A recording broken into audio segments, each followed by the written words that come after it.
స్వాతంత్రం వచ్చిన తర్వాత మన దేశం ఎలా ముందుకెళ్లాలా అనే విషయంపై ఏదైతే రాజ్యాంగం రచించబడిందో డాక్టర్ బిఆర్ అంబేద్కర్ గారు, అది చాలా గొప్ప రాజ్యాంగం. చాలా దేశాలకు ఆదర్శంగా మన రాజ్యాంగం ఉంది. యూనిటీ ఇన్ డైవర్సిటీ, భిన్నత్వంలో ఏకత్వం. మన దేశము చాలా సాంప్రదాయాలకు, చాలా మతాలకు ఒక నిదర్శనం. ప్రతి రాష్ట్రంలో మనకంటూ ఒక భాష, ఒక సంస్కృతి ఉంది. అదే విధంగా మనమంతా ఒక యూనిటీగా వెళ్ళాలనేది మన రాజ్యాంగ సారాంశం.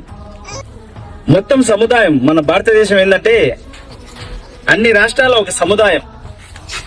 ఏ రాష్ట్రాలు అయితే ఇతర భాషలను, ఇతర సంస్కృతిని కలిగి, ఇతర ఆచారాలను కలిగి, ఇతర మతాలు, కులాలు ఉండి ఇవన్నిటిని కలిపి ఒక యూనియన్ గా ఏర్పడిందే మన భారతదేశం.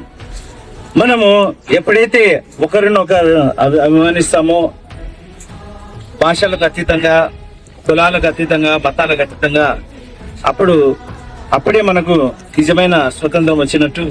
కాబట్టి దీన్ని మనమందరం గమనించి, మనము కులాలు వేరైనా, మతాలు వేరైనా, సాంప్రదాయాలు వేరైనా ఒక అన్నదమ్ముల వల్లే కలిసికట్టుగా ముందుకెళ్తే భారతదేశానికి కొట్టే ఏ దేశం కూడా ఈ ప్రపంచంలో ఉండదు. అంత గొప్ప దేశం మంది. కాబట్టి నేను ఇదే పిలిపిస్తున్నాను, మనం రాబోయే కాలంలో ఏదైతే మనము ఆస్వాదిస్తున్నామో ఈ స్వాతంత్రానికి, దీనికి రిప్లైగా మనం కలిసికట్టుగా మనము దేశాన్ని ప్రగతి వైపు తీసుకెళ్లాలని మరీ కోరుకుంటూ, జై హింద్.